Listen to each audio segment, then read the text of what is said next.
Okay, I think we good. Okay, we good now. All right, hold on. Here we go. Just the Thought Podcast. We are back with another one. Your host Ray. Shout out to my co-hosts Tion and Andre. I hope y'all having a blessed week. But we back with another one. Big shout out to Andre and Tion because I know that they got a lot to do, but we're gonna keep the ball rolling, man. We got a special guest on. Houston, stand up. I'm gonna let him introduce himself, but y'all go check out him on Spotify. Heroux, Heroux. Heroux. We're gonna edit that. Heroux. Listen, guys, I'm gonna let y'all introduce himself, but my man is his flow is effortless, unique flow, bro. I want you to explain "Real." By the way, "Real" is Oh, one of real? my favorite songs. Yeah, yeah. But we're gonna Yeah, jump. We're gonna jump into it. I'm gonna let him explain himself. yeah. Welcome to the show, brother. No, no. Thanks for having me, bro. It's a blessing to be honest. Any moment I get to, hop on a platform and just talk and just really just have a conversation with the host like yourself, Ray. It's always a blessing for me because it's one of those moments where you get to connect with another human being, and behind that, Mm. the people behind who's seeing it, who from your platform or mine, they get to connect deeper with you, your platform, myself, more. So I just find it all as what you said earlier, just a win-win. And but let me just go into myself for a little bit. Yeah, go ahead, dog. I'll start right here and say that yes, Houston all day, repping from the day I was born. Houston, Texas. Yes, I was born in there in 1996. Been there for most of my life until the COVID happened, and that's what moved me out to VA. That's where I am currently right now in VA on Eastern time. I've been doing music all my life for the most part. I'll probably say all my life, pretty much since like I would say 20, maybe 2009, since I've been doing music. Not like actual vocal, production and stuff like that. Band more so is what I mean, like band and things of that nature. I went on to like high school and then college, just doing band. I actually used to write for bands, bro. That's the crazy thing. I used What to come. college? What university you go to? I went to Texas Southern University in Houston. Okay. Texas. It was a HBCU. It was very fun, very swag vibes, whole Shout out HBCU. yeah, yeah, it was That's what's cool up. vibes back then. But all that came to end the day that I sat and watched. I ain't gonna say watched, but the day that my homie gave access to FL Studio, the crack version, to me, that's when all that shit ended. Like I decided to drop out of college just because like I was like, yo, Metro Boomin's hot, he's booming. Yo, I'm finna be the next Metro Boomin. Like this is like 2012, 2016 era in between that time. Or 2014, 2016.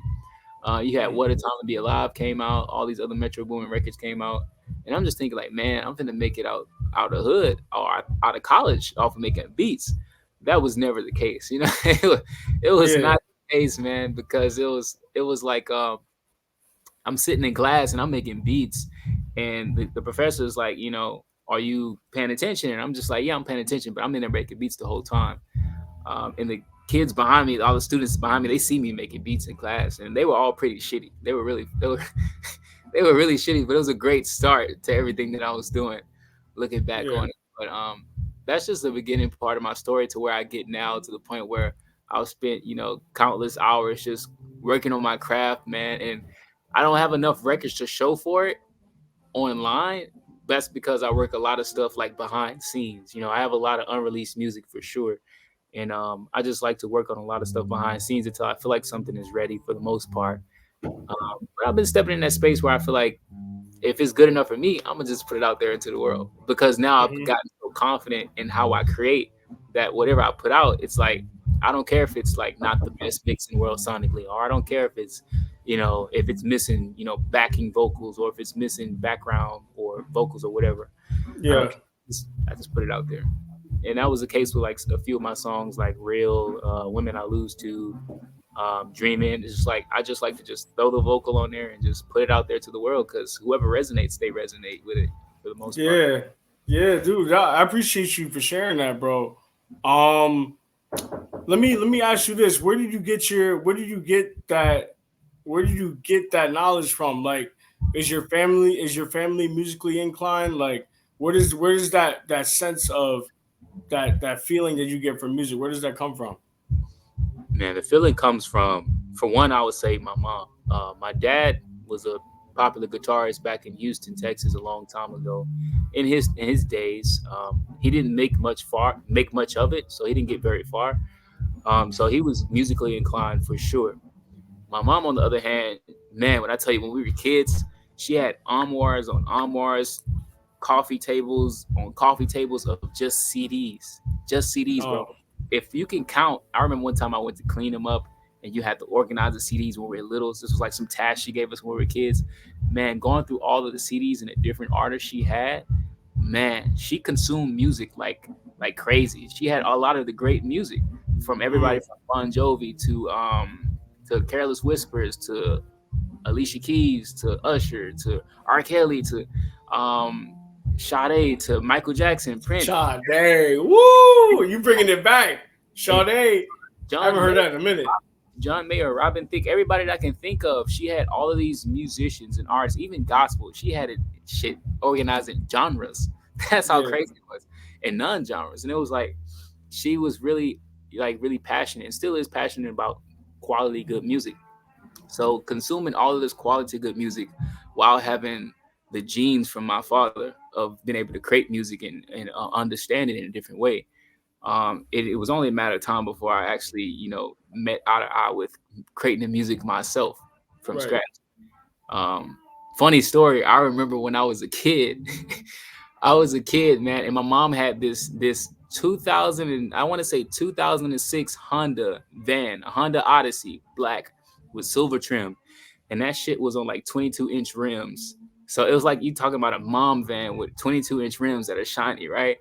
And when she bought it that first time, when she picked us up to school, it had the TV in the back, right? So the Oh, you TV, had one of those. yeah. So we like, You know how hard that was to like as a kid. That was paradise, yo.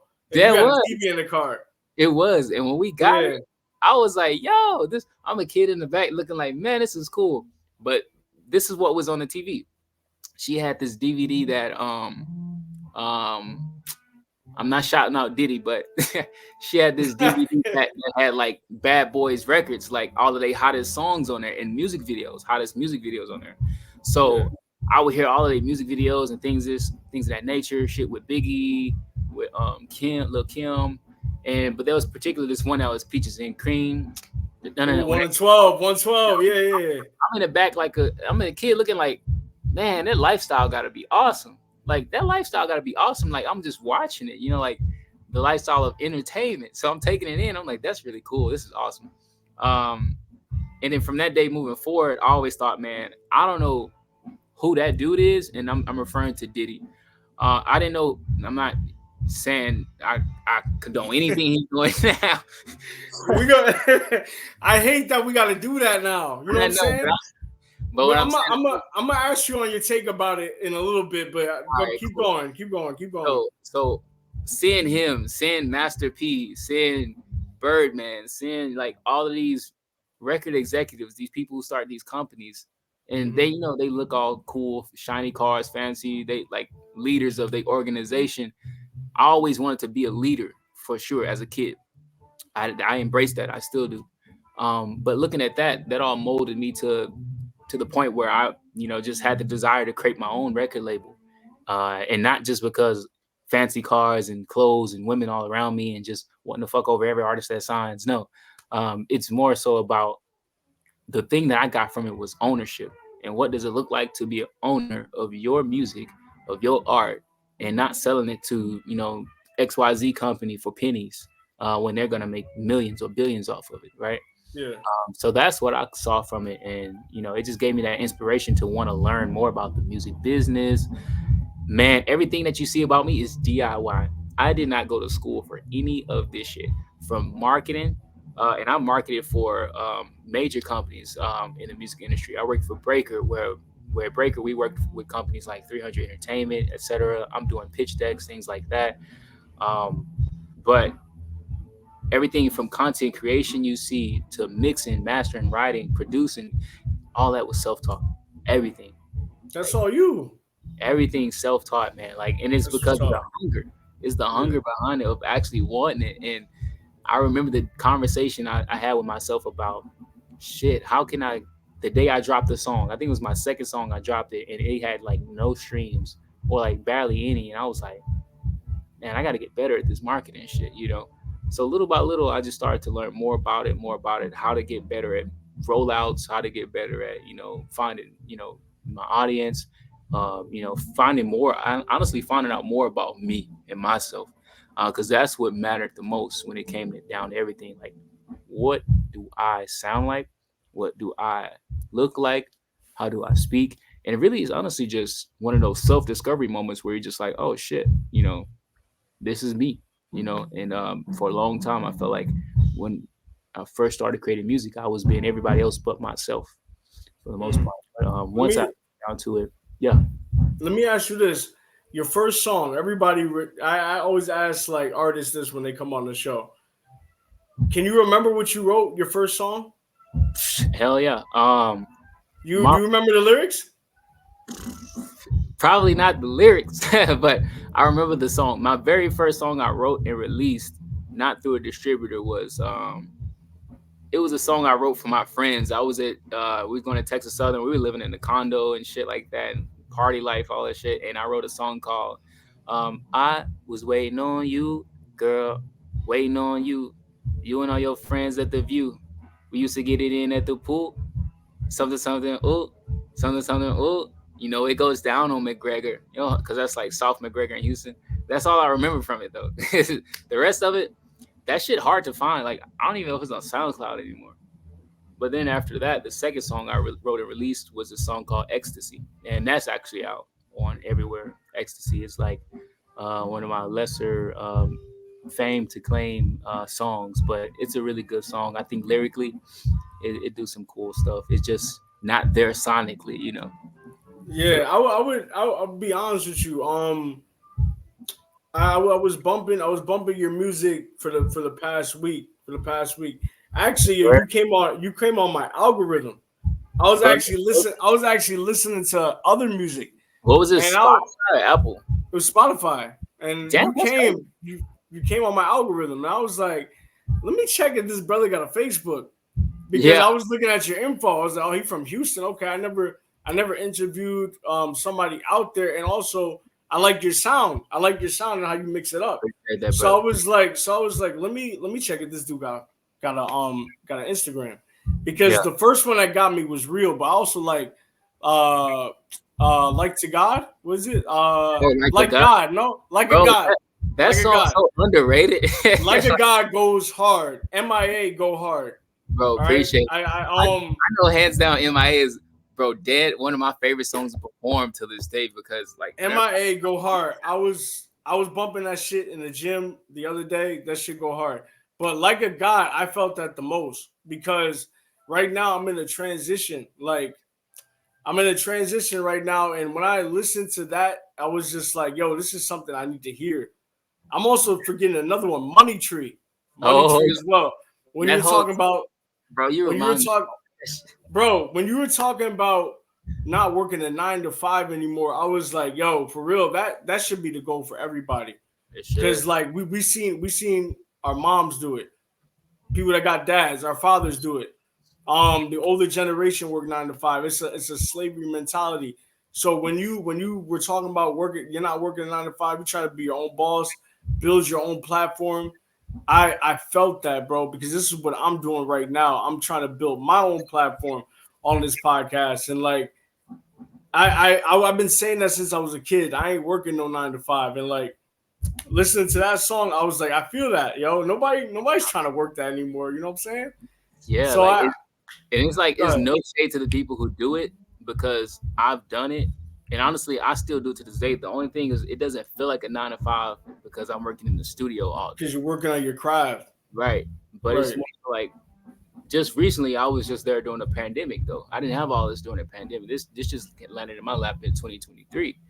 But I would say this because just to your remark about everybody should, should want to, move away from 9 to 5 and to being their own boss.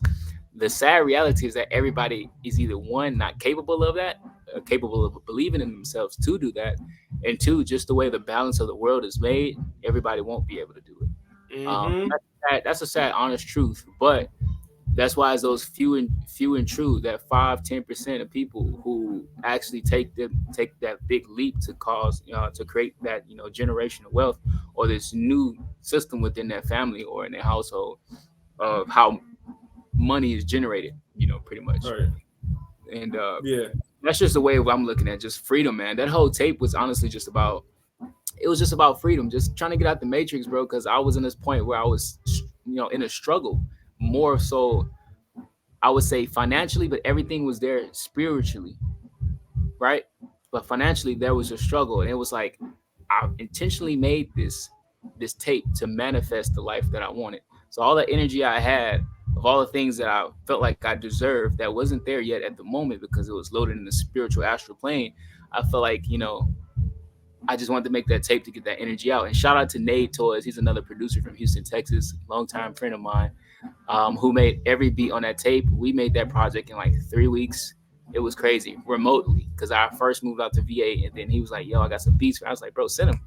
Every time he sent them, I recorded all that shit at home, and it was a great, fun project, man. And every time I hear someone say they like a song from there, it reminds me of where I started or what point of my journey I was when I made that music. And on the other side of me, I used to sit and I used to think, now that, man, I don't make music like that no more. Is it spiritual? I used to question myself. And now I think back and say, yeah, all of my music is still spiritual, because at the end of the day, my music focuses on the realities of spirituality. Everything is not always going to be, super spiritual. You're going to have ups, you're going to have downs. Things going to happen in life. Breakups going to happen. Turmoil is Right. going to come. Good is going to happen. And that's what my music and my everything about me is pretty much it. That's what it is I just give the real of what's happening in my life, each point that is happening. Every time I release a project or a song, this is what's actually going on in my life, or has happened a few months ago, a few weeks ago, whatever. That's just what it is, right?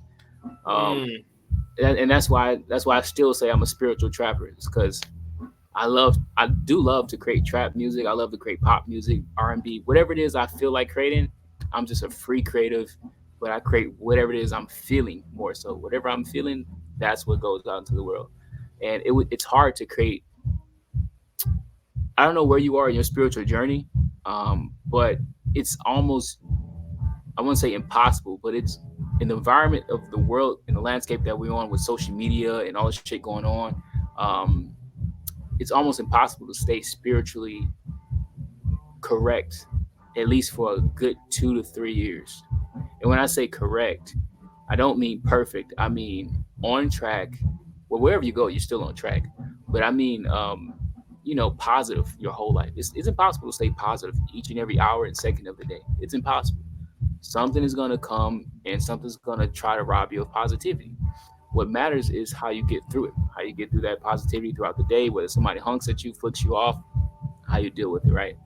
Yeah. I'll just say all that to say that, currently my life is not all, super, super spiritual like it once was at that place, but it is all still spiritual at its essence. I still meditate. I still do a lot of affirmations, a lot of manifestations. I just planned out my whole entire year. Did all my goal setting, writing a manual in my book. So it's like I still do all these things, but I'm not on that far of it because my focus is elsewhere, which is to create this, um, to actually work hard in the business and work hard on my creativity to get to the level of where I want to be at. And that just comes with full confidence in knowing that, all right, cool, I passed this level, because I feel like everything is levels, man. Um, I feel like once you get to a level, you don't stay there. You should always Yeah. to get past it, right? So if you come from kindergarten, and you graduate kindergarten with an A++, that don't mean stay in kindergarten and keep getting A++s. Now you got to go to, elementary and start, working your way through C's and D's because you're learning new stuff to get A++s, right? And that's just the kind of mentality I have about things, just get to the next level. Yeah, that's a good. And I appreciate you sharing that, bro. Let me ask you this: Do you create what you're understanding in that moment, or do you create what you already know? Hmm. That's a tough question. Because it's like I can almost honestly say both. Yeah, really. Because it's like when you said, "Do I create what I know, or do I create what I'm understanding in the moment?" In the moment. So I can tell you my creation process of songs. Right. If I made the beat, which is 90%, 92% of all my songs, I made the beat, even the unreleased ones. Is that I make a beat based on a feeling. If something sparked my emotion and my feeling, I'm just like, oh man, I'm really digging this. It's got to touch me emotionally first before I even want to create something. Um, I start there, and then from there, while I'm making the beat, I actually feel this sense of urgency to start writing to it. And when the writing part comes easy to me while I'm making a beat, I stop making the beat and I start writing. I put that shit on. I just let it loop and I just start writing, maybe just a hook, maybe just a verse. And then once I get a solid, whenever my spirit tells me to stop and then come back to the beat, I do that. And that's just pretty much how I create songs now. I just let it flow. I let everything just honestly flow for the most part. So that's where that, you know, I create, in the moment type of part comes from. Mm. Whatever's in the moment, based on also what's happening around me, situations, stuff like that. Okay, I appreciate. And when you go into the booth, right before you write, before you go into the booth, what is the environment like for you? Because I know some artists, they gotta go in there with a team. Some artists gotta drink a little. Some artists gotta smoke a little. What is how do you what motivates you to start doing what you do in the booth before you go in the booth? What do you need to do before you go in the booth? uh, Me personally, I'm different than everybody else who goes in the studio, and there's probably somebody like me out there, but I have to have silence before I start recording. Because I told you I like to meditate. Before I press record, press play, before I even pull up FL Studio, I like silence. I like to be in the studio really honestly alone. When I'm actually seriously getting in my bag to record a song, I'm 9 times out of 10 like alone. That's where my best music is created, when I'm alone. Yeah, there's those moments where I'm collaborating with people. I'm in the studio. Yeah, I make some good songs, but generally when I'm alone, I get to really work and be myself 100%. Because I'm gonna be honest, I have not yet fully mastered being myself around others in the studio. I'm probably about 60% there, but being around others in the studio, I feel like it hinders me from creating my best content or my best work, right? Yeah. uh, Being alone, and I've been this way since I was a kid. Being alone, I can do anything I want, how I want to, no interruptions, take as long as I want to, and just take my time necessarily. I don't have anyone saying, "Hey, I think you should do this," or "Hey," I'm like, "Bro, the song's not even done yet." Like, if it's not done yet, be quiet, because it's like that's just how I like to create. But my process more so is I come in this door, I turn off all the lights. I turn on the LED lights on this whole entire board on the wall. Get everything just up and running. I let the dark mood fuel me just a little bit. And if I had feelings throughout the day already running through me, it's going to be easy for me to record. If I had already had one of those situations where I heard something or I had an idea in my head and I recorded it on my phone, it's going to be easy for me to get in there and record because I already know where I'm going, what I want to complete. But on those days when I don't know what I want to complete, that's where I just start a beat, and then it just all kind of happens for the most part. But Okay. yeah, that's the process for me, man. Let me ask you this, because I told you my favorite song of yours. What is your favorite song? I know most artists be like, I can't pick one. You know what I'm saying? I always get that type of answer. But what is the most meaningful song that you dropped and why? The most meaningful. I can put it in categories. I'll say spiritually, Give and me then give me give me your three. Give me top three. Give me top. your three, because you're an artist. You ain't gonna just do one. I know that. I'm gonna say my top spiritual song that affects me. My top emotional slash love song is slash like trap rap song, right? All right. My favorite number one song out right now, honestly, that I think is underrated for its vocal performance is Love Frequencies Made from a Dream. And that's on the emotional side. And it's also spiritual too, because I feel like I reached a new plateau when I created that one because I was pretty different there. Um Why did you drop that one though? Because I heard that one when I shared that that you were gonna be coming on the show, I put Yeah. that on my story. Why did you drop that one though? What was the meaning behind that? Man, it's bro, for a long time I've been dating this woman, my woman from like she's out of town, man. She's in New York and we're doing like long distance relationship, right? And it's like the connotations behind made from dreams is like, made from dreams, reality is clouding on me, and it's all that I see. Is it real or is it fake?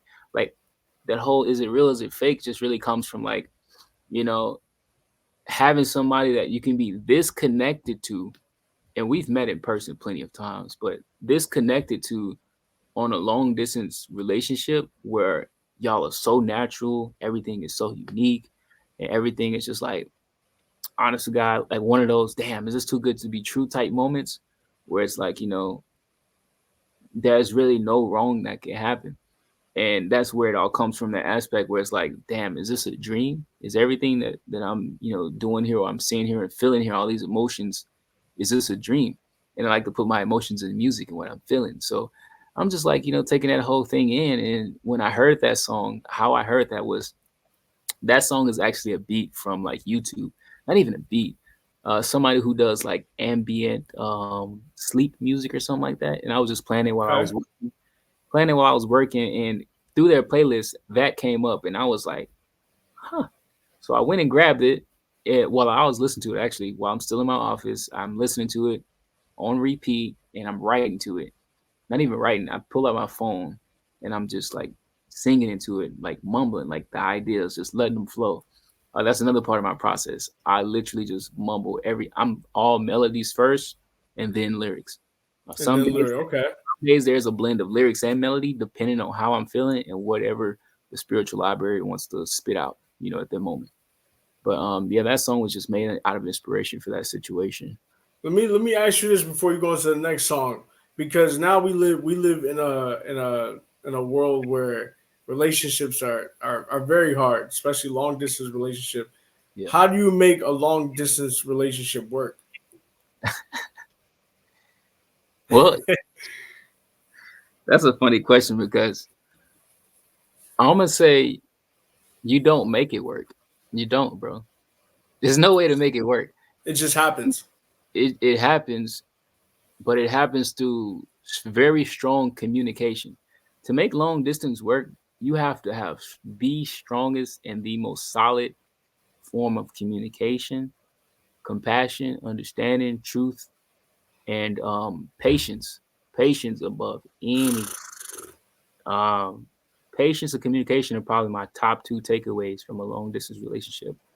And with that, it's just you have to know that okay, this person is far. We're not gonna see each other to the end of the month because we see each other at least once or twice a month. But it's like having that patience of knowing like I won't see this person doing until this time, or you know, if they're out somewhere with some friends, or or if I'm out with some friends, just knowing like, all right, I'm not there cheating, I'm not doing anything. Being able to trust your partner, those are the big things. Trust, communication, and honesty is comes flooding through all of that too. There's a lot of things. I'd probably say those five: trust, Big communication. facts. No, you're speaking facts. You're speaking facts. Like all of that shit is what makes it work, and that's the only thing that what makes it work. And if you just be that and be genuine in the whole relationship, if that's what you really want, then everything will just work fluidly. There'll be some cracks that come up, but hurdles happen in any type of relationship, whether it's business or a love relationship. Hurdles come in Yeah. any form. I appreciate you for sharing that, bro. All right, let me get remember. I said three. Let me get another one. Yeah, I'll say. All right, so man, bro, another one that bro, I feel like is underrated is is probably shit. That's my favorite. Let's see. Women I Lose To is my favorite because I feel like I touched a different level with the mix on that one. That's why I love it. Women I Lose To. That's one of my favorites. And also I would say, what's the one called? Night Falls. Night Night Falls. pause. When the Okay. night falls, yeah. Because I really like the melody and the truncation of everything I did there. It was pretty cool. Just to go on the topic of the project exit route though, my favorite one from there forever to this day was Like a God, but I just mixed it. I didn't mix it as well as the other ones. So it's one of my Like a guy go hard. It kind of remind me of it don't smack through the speakers like the it rest. do smack. Listen, I'm trying to give you an example what like a guy kind of remind me of. Hot by Gunna. Oh, Gunna hot. and Young Thug. Yeah, That bass in the back. I'm like, it kind of sound like hot. bro. Yeah, I It think that kind of was his remind me of inspiration. that. I think that was his Yeah. beats, man, because it was all around that time that when he made the beats and then we made the tape. So it was like one of those moments. But that's literally one of my favorites when I was like, what did I say? Nate, sounds like Nate made this shit hot. We got the game on Gridlock. I said something about you count fans on TikTok. Some, bro. That was the hardest line I ever said. I swear, because I'm like, I was like, you Nah, it's fans definitely on TikTok. That shit crazy. definitely I like that one. I was bumping that one a bunch of times because it kind of remind like I said, it kind of remind me of Hot by Gunna, like the bass, the background of it. I was just like Thanks when I for was that. listening to it, I was just like, oh, okay. Like I see it. I see Bro, it thanks for listening. because my the first song I heard from you was Real, right? And Yeah. Real, I was kind of like, okay, I'm getting more of a like rap slash R&B type vibe. And then I heard like a God. I was like, all right, he diverse with it. You know what I'm saying?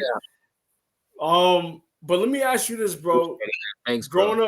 Growing up, growing up in Houston, and obviously you being a child of hip hop, right? What give me your top five most influential artists Oh, in hip that's easy. hop? That's Yeah, I easy. gotta ask you. A lot of people gonna hate me for this one, but oh man. All right, first of all, I'm gonna say Lil Wayne was influential. Drake, Kanye West, Lil Wayne, Drake, Kanye West. Who else was influential to my career as an artist? Travis Scott for sure. Okay, Um, you got the Houston artists in there. Okay. yeah, no, and that's truth. Fifth hip hop artist who influenced me. Man, this one is a little tough. Let me think. I think I named all my big four. Shit, it's definitely somebody who like super lyrical. I can't remember his name. You're not gonna throw no Nas or Jay-Z in This there? I was about to say Jay-Z because this is one song by Jay-Z and Drake that I like called Pound cake. I love Pound. Every time them two get together, bro, lyrical geniuses. I don't know if anybody's writing for any one of them, but I don't care. The song, the lyrics, everything is good. And it's Pound Cake and this other one that they did a long time ago, where it's like, who would have thought I get caught in this life? Let's Oh, celebrate. light up, light up, light up. That was Yes, like one of my yes, favorite records growing up. I played that shit at least 200,000 times, bro, to this day. Like that was my favorite because I love Jay Z's verse on there, bro. I loved it. I was like, yeah, bro. Drake from 2011 to 2012 was different when he he was, dropped Take Care and he just dropped a bunch of Trust Issues, Marvin's Room. Like we got a lot of heat in 2011, bro. we did, bro. But that's when he was like soup. When they hungry, bro. When artists are hungry, bro. That's when you get that timeless music from them, like the timeless shit. Like when they hungry, because they trying to just really express themselves truly, but and they don't necessarily they haven't made it to that plateau where it's like they had everything that life could ever offer them, or they Right. haven't reached that mentality yet. But it's like, oh, I would say Andre 3000 too. I forget. I don't know why I forget, but Andre, see, I have a problem with that because I have yeah, a lot of homies telling me that three thousand they top five, but I wouldn't say top five. I kind of feel for Big Boy. I'm like, all right, 3,000. He got a little catalog, but you gotta remember, Big Boy was on a lot of those songs. Like, are we True. just gonna give him? Are we just gonna give him the credit that we always do? Like, I feel like Yeah, he's not overrated. I'm not saying he's overrated. He's a musical genius. Like, and plus, and especially that album he just put out with it wasn't hip hop. It was that like was some I played that shit I too. loved it though. I loved it. I ain't gonna lie to you.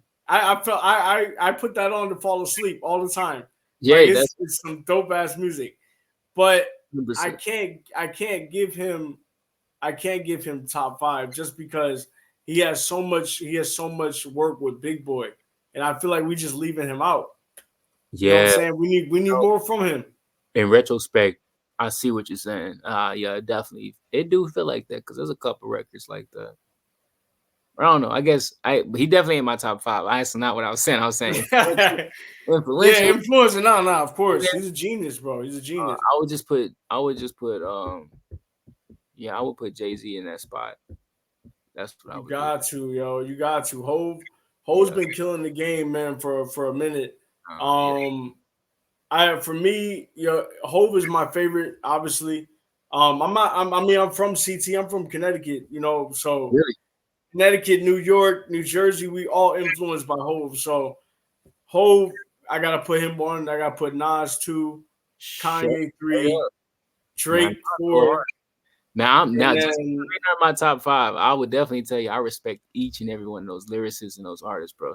And I have listened to a lot of their music. And I respect it totally, 100%, and I love it, bro. It's like hearing how they craft these words into like stories, and they paint the picture in so many words to like get that image across to you. yeah, Down. It's like that takes another talent that I don't have, but I know where my lane is, but I respect where they at. I respect that. It's like you got your melodic people, you got your people who lyrical, and it's like you got your people who could do both, and it's right. like, yeah, I respect that shit forever to this day, man. Let Yeah, me let me ask. Go ahead, go ahead, go ahead. no, I'm just saying I love a good All bar, right. man. Let me ask you this because you're not only an artist, you're a producer too. Yeah, How do you stay consistent even when you're going through dark times? Because you know this artist shit ain't easy, bro. There's a lot of work that puts into it. You put a lot into your craft, your music, your videos. How do you manage to stay consistent when times are hard, bro? man. To be honest, for me, that's a great question. I love it, for one, and I'm gonna answer it like this: How I stay consistent, honestly, is by keeping the studio in my office, whether it's here, whether it's the one at home, two, which means I got it anywhere I'm at, and three is having the discipline to actually want to keep showing up in that office. Um, I would definitely probably say above those things I just said was that whenever I'm going through hard times, I've learned to make music creation my medicine. And since it becomes my medicine, I don't smoke, I don't drink. Since it's become my medicine, I know that it's like the drug that I need to get through a hurdle outside of meditation, outside of silence, peace, whatever you want to call it. I use that to fuel my career and also to de-ignite the flame of emotions that's going through me through these hard times. So that helps me to have a clearer mind. Hell, whenever I create, man, like I can be up from like creating in the studio from 10 to 3 a.m. if I want to, right? If I do that, I can still wake up at 7 a.m., feel fucking energetic, kill the whole day, be totally fine because I created something new. I'm excited, got a lot of energy, I feel good. But that's generally how I get through hard times now. Before I couldn't handle it, but now I've matured enough in myself to know that the way I get through them is just create some music. Like currently right now I'm going through a tough time with some things, personal things, but it's like I'm creating music, and that's what's gonna help me get through it. Attached with that is my ability to stay positive, keep a positive outlook on things, take action, and just affirm myself that I'm worthy of whatever goal or whatever it is that I'm working to attain or wanting to attract. So that's been my formula so far to just kind of get through it, and that's just been recent of like since post COVID, somewhere around 2023, right? Mm. And Yeah. let me ask you this, bro. You know you put a lot of time and work in. You're also a father, bro. What is it like? What is it like being a father, man? I know. Listen, I'm not a father. But I have a lot of homies around me that they tell me the experience is incredible. What is it like for you being a father? Man, I'll definitely say it's, bro, it's the biggest blessing anybody can have, for one. I'm excited about it every time I see my son. Because I work so many hours and me and his mom is together. Of course, you know what that story looks like, but I spend every second and every day that I can with him. Um, and he loves all my music, bro. He loves all of it, except for one You song that's you unreleased. might you might have another musical genius on your hand, bro. Yeah, no, I was playing an unreleased song called "Hardly Here" that you might have seen on my page. And I'm looking in the back mirror when I picked him up from school, and he just looking out the window, just like bobbing his head. He's like 2, about to be 3, very intelligent young being. But he loves all my music. He tells me what's his favorite songs. I don't know why he don't like this one other song that's really good, but it's like, so it pisses me off when he be like, "Daddy, I don't like that song," and he'll start crying. I'm like, "But Daddy like it," and I just end up turning to the ones he like. So we just jam my music all the time whenever we get in the car or whatever, go somewhere. But it's a joyous thing to know that you have somebody that you created that exists in the flesh, in your face, and you're there for them. You care for them. You have genuine love for them, and you're seeing them learn and grow in front of you, and you can see the things that they're learning from you, whether positive or negative. Sometimes they affect you negatively, sometimes positively. It's all a journey at the end of the day. The most beautiful thing about it for me is just knowing that because I didn't have a father, that fuels me even more to stay in his life. That type of thing right there. It's like, I made that the biggest promise I could ever, have, is that, I'm going to stay in my son's life and be there, because I wouldn't want him to have that same experience of life, knowing that, man, I wish I could ride go-karts with my daddy, or I wish I could go fishing with my daddy. I think that's of all things, that's the last thing I want him to ever, have come out of his mouth, or thoughts that pop up in his head. Because he would never be able to say that, because I would be there each and every day. But it's really beautiful, man, because it's one of those things where it's just like you got something bigger to live for. Not even for just yourself, but now you got someone else, who's looking at you as a hero. And as a man, if it's a son, yeah, you're his hero. Me, I wouldn't let any other man be my son's hero. I want him to look at me like, "Oh, daddy is my hero. Daddy out here doing music. He making money from me. He living good. He taking me to go get ice cream. We talk, we play. I hurt. We fall. He explained things to me. Like, daddy is just a level-headed being, but we have a lot of enjoyment, a lot of good moments.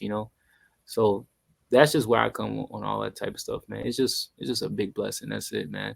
It really pushed me to a different direction when it comes to my career, though. I'm gonna be honest, and how I think. It puts you in a whole different level, for sure. For real, man. Yo, we need more dads like you, straight up, bro. That was some real shit you just shared. We need Thanks, more dads like you, bro. For real. thanks, I man. I, I want to ask you this, man, because being a black dad and being in a child's life, unfortunately the statistics for that is very low. Yeah. Obviously, you saying that you didn't grow up with a father. I didn't grow up with one either. Um, why do you think that is always the case? Like, what is a message you would like to say send black dads now that are having kids to not repeat that same circle as their fathers did? Mhm. Hmm. Well, am I speaking to the ones who don't have kids yet, or the ones who have kids and like The they're ones that have kids, you know what I'm saying, that should be there. You know what I'm I saying? would say I would say leave all personal problems that you have with your spouse or your ex to the side. Like, what it really boils down to, and my spiritual journey helped out with this for sure, because I think everybody who ends in that situation, the parents, when they end up splitting, it's because there was too much pride and too much ego coming from either one or both sides, and a lot of misunderstanding, a lot of miscommunication, a lot of things that come from that, right? Somebody wanting too much power in the relationship, or somebody, being manipulative to the other person in the relationship. It's a lot of unconscious things happening in relationships. A book I would recommend on this is actually called The Power of Now by Eckhart Tolle. Ooh, Reddit. Yup, That's yup, a yup. powerful book. Anybody who want to overcome any mental, anything, any trauma that's going on in your life, read read those two books. I think it's called The Power Now, and the other one is Awakening Earth, The Awakening Earth. I can't remember what it is, but me and my woman now, we read those books like religiously, and that's what helps our relationship and helps to keep us conscious. Because in our relationship, we fall unconscious at some times. But the message I would give to those individuals is that, first, find some type of spiritual discipline. Find something y'all can come to middle grounds with that'll keep y'all together. That's gonna say, like, all right, whenever I'm unconscious, whenever I'm calling him or her out her name, or not giving her the attention or him the attention that they need, whatever it is, you can come back to something. Whether it's Christianity, Muslim, whatever it is, or just a spiritual book like Power of Now, whatever it is, y'all need something in between y'all that's gonna hold y'all together. Not just a kid, because that shit don't work. Just a kid doesn't work. There's got to be something spiritual there. There's got to be something y'all have in common. That comes with picking the right partner.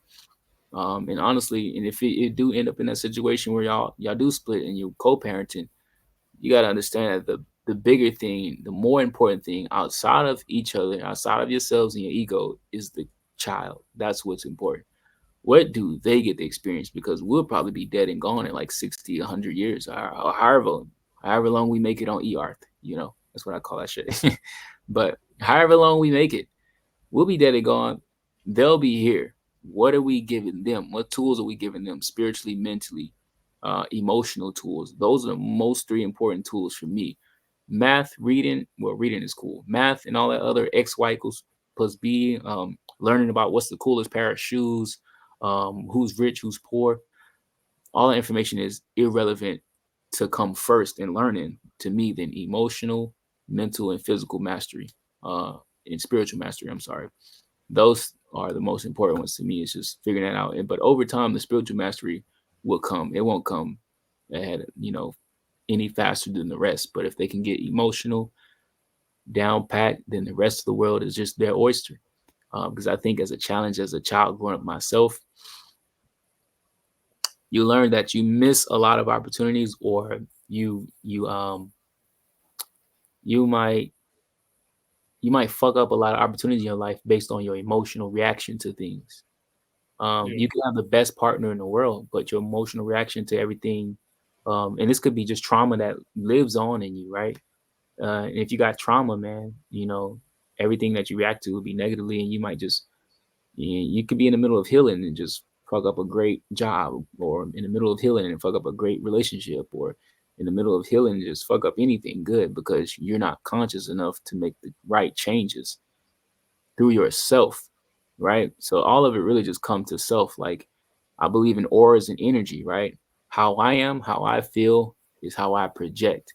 How I think is how I speak and how I project. Everything starts in the mind, first of all, and how you feel, right? So if you can control your mind, that's the number one weapon we have against ourselves, more than we have it against others. Some people like to use their mind to try to manipulate others, but your mind is stronger when you use it to manipulate yourself for good, because things start to come to you a lot easier. Life is a lot smoother, stress-free, lighter life, things of that nature. So people just got to master themselves, bro. A lot of us wasn't taught that as kids because our parents didn't know, but that's what we're journey for. Learn to master yourself, and shit just become easier. You become easier to juggle all this shit. Being a father, social media marketer, content creator, musician, producer, songwriter, all that other shit. It becomes easier, because I'm just like, all right, project based. All right, what am I doing? This, that, that. Yeah, so much shit. No, bro. Yeah. You preaching right now. No, I to be honest with you, man, I appreciate everything about this interview because I wasn't expecting it. You know what I'm saying? Yeah. Because right now I'm kind of going through a spiritual journey myself, and to hear another person going through it, and I wanted to ask you this, bro. What would you tell yourself 3 years ago, like about this spiritual journey? What is something you would tell yourself, I'm like sorry. now? I'm sorry, it's laughing because I got something Go else I would tell myself. None spiritual, ahead. but Go ahead. bro, back when I was in college, I had a lot of money because I was on scholarship. I had a lot of, grants and everything. Bro, I would have told myself to invest that money because I would probably be a millionaire by now. But that's just young dumb shit. But 3 years ago, that was not even 3 years ago. That was more like 6 years ago. 6 years ago, but 3 years ago for sure, spiritually, that was when I started spiritually. But what I would tell myself 3 years ago was that let's see, I probably would have invested more time into my creative self. That's what I would have done. I did invest a lot of time 3 years ago into myself spiritually, and that helped with me creatively. That helped to break my mold of how I want to say this. Let me say a different story. I'm gonna keep this one short. I can say some long ass stories, but I'm gonna keep it short. It's Um, all good, bro. so when I come from a household where most African Americans or Black individuals across the continent come from, where your parents um, aren't really conducive or positive or optimistic about your creative endeavors of ways to want to make money. So if you want to make money creatively, it's viewed as a pipe dream. It will never happen. There's no support there. It's always very pessimistic. It's only pessimistic because of the experiences of the people that they've seen attempted, but they failed. But the reason they think you'll fail is because it's become a statistic, because everybody who gets in that realm isn't cut for it. They don't have the consistency or the discipline to work for themselves, hard for themselves, than they do on the 9 to 5, to keep moving and keep progressing in that space until they meet opportunity. To hard work and consistency meets opportunity, right? Because that's what this space is all about. Hard work, consistency, then meets opportunity through the people you meet, through the people who find you, etc. um, but I've stayed hard, working consistent. Even though, even if I'm not releasing 13 records a year, I'm still consistent. I'm gonna release 4 or 5. I think in 2022 I only released 1 or 2, and I was kind of disappointed. I was like, "Fuck!" I was like, but that was that point when I was going through the spiritual crossover to a lot of stuff happening in my life, and I was just like, man, I couldn't create music, but I stayed consistent in other things and kept moving. But yeah, man. I don't even know if I answered the question, bro. Nah, you did, yo. That's dope, man. Because I know, obviously, some people that go through a spiritual journey, sometimes they find themselves in a position where they feel like they can't move forward. But I'm hearing you move forward and you continue to. No, you're not where you're at, but you're a work in progress, and Yeah, that's the thing. The fact that you're a work in progress, that you're continuing to go that route. But there are people, and I'll put myself in there. There's times where I wanted to start something, or I felt that I was connected to myself more, and I just gave up. And then I had to start again. Then I had to but start why again. did you give up You know what I'm though? saying? I gave up just because there was. I'm a person that if there's a lot of things in my if there's a lot of things that is going on in my mind, or there's a lot of things I have to do, I will sometimes burn myself out, and I'll just be like, you know what? There Let you me just go. take a break. That's And, what it that, is. and that's the problem with people like that look like you and me, Yeah. Black men. I'm gonna only focus on Black men because that's who you and I are, and this is a real conversation. Yeah, it's a real conversation. No Yeah. Black men, bro. We all right, I'm gonna say it like this, right? It's genetically encoded in us since the times, right? Since slavery, whatever we want to call it, since history, bro. To want to be more, right? And what comes with that, since we want to be more, we feel like we have to do more. But doing more, while doing more is good, doing more can also be bad, depending on where we put in that do more energy. If I'm like, look me, bro, I create websites. I did all type of shit. I done ran a marketing business. I started a tamale business, bro. I done had shit in different pots all at one time before. Burnout came quickly. But the more I started to narrow myself down, which was middle of last year to now, to just trying to figure out how to make music money, creative money, it became a lot easier, less burnout. But even now, while I'm running an Etsy business, it's like, all right, I'm feeling like I want to drop that because it's like, and I had it running like a year and a half ago, but and then I stopped because of burnout because I feel like, oh man, I can't work a job and have an Etsy and try to do my career. But the more I narrow it down into one space, while having this one job that brings in income, my brain can only work on this one area or industry of things, right? So it kind of helps me to just narrow it down, and whatever idea I generate from that, it just gives me, more energy in that industry to keep moving forward. But if I have a new idea for an Amazon shop, and a new idea for a song, and I got this song project, and I got this Amazon project, um, even though my calendar currently looks like, Mondays, Wednesdays, and Fridays, I'm working on Etsy in the morning from 8 a.m. to 10 a.m. Or Tuesdays and Thursdays, I'm working at music in the morning for sync licensing. And then at night, every night, I'm in the studio from 8 to 10 p.m., 7 to 10 p.m. I'm in the studio making. You're in the studio every night? Yeah. Then during the day, I'm working. But I work where? At the studio. Or different things. I educate kids on music, whatever, et cetera, et cetera. So it's like one of those things where this is the dream job. It's like I have the office, all these resources.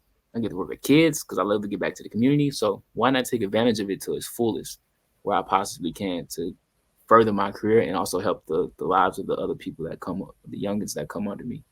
But it's like that's my schedule every day, literally. But I would probably say finding the time to figure out what your week on a time block basis looks like helps out with managing what it is that you're trying to do. Because Yeah. you'll now know that I'll spend 2 hours on my podcast editing the videos out on Monday. On Tuesday, I'm gonna spend an hour or two marketing it on YouTube or wherever, etc. And on Wednesday, I'm gonna do this at this time. But throughout the day, you have time blocks that fit around your schedule for your life, and you have to include your personal life in there as well. Like I don't get super involved with what I'm doing personally in my time block schedule for work, whether it's my career or work. Um, because I know what I like to do in my routine. I wake up 6 a.m., go for a run, come back, shower, tea, boom, boom, whatever I got to do. And then I go to work at like 10, 11 a.m., whenever I want to, whatever time, blah, blah, blah. And then the rest is kind of like history because that's now the schedule. But in the morning, of course, I'm doing my 8 a.m. to 10 a.m. stuff. But scheduling it, what you do on a day-to-day basis, bro, trust me, what I learned as a black man, bro, is we get further ahead when we plan out our life. At least take the time to plan out your year. And Yeah. I can tell you that shit is way, bro, I'm a planner. That's why I worked with these big companies because I love project management. I love to do that shit. When you learn to project manage your life, time manage your life, bro, shit becomes way, way, way, way easier. And I know as black men, bro, we get stressed. Like we get stressed, but a lot of people don't fucking notice it. Yeah, because we work 4 times harder than everybody else. Exactly. But we get stressed. Speaking of mental, this is actually right now it's currently men's mental health awareness month right now. Yeah. Now that I'm thinking about it, but we get fucking stressed. But not even our women can see that sometimes, right? Or I would say they see it more than others. More than yeah, others. I would probably. say that. I would I would say that. I would But agree. not but I don't even my with them too. Even with them it's hard to see. It's hard to see too. Yeah, it's true. But I think if you got a good partner, they'll see it. As if you're a good partner for her, you'll see it in her. That's what I do believe. Yeah.